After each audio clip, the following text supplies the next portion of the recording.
Kalaboso ang siyam na traffic enforcer sa Caraga Region. Naaktuhan kasi silang nangungotong sa mga motorista. Yan ang express report ni Bril Montalvo ng News 5 Mindanao.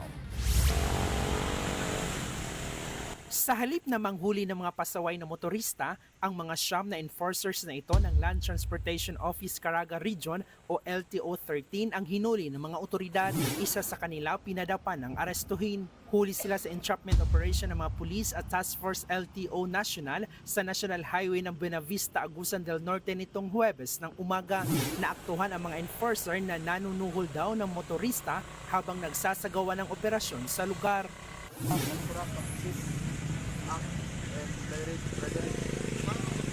Doon ako ikatungod sa pagpapainom yung mga dapat kayo na batang katasumurte doon ako ikatungod ikuha sa huling mga abogado.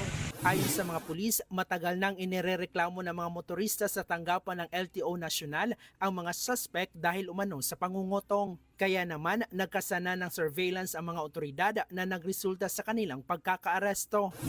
Doon sa mga drivers, kung sino-sino man ang pwede nilang paghingian. But then kanina po, nakita natin na may direct bribery talaga kasi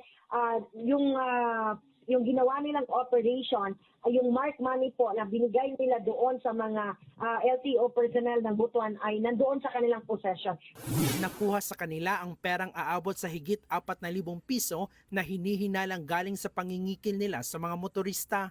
Nasibak na sila sa pwesto at mahaharap sa reklamong direct bribery at paglabag sa Anti-Graft and Corrupt Practices Act.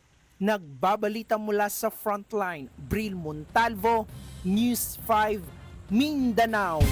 Mga kapatid, Ruth Cabalco, para sa mabilis na pasada ng mga balitang dapat niyong malaman, mag-follow at mag-subscribe sa social media pages ng News 5.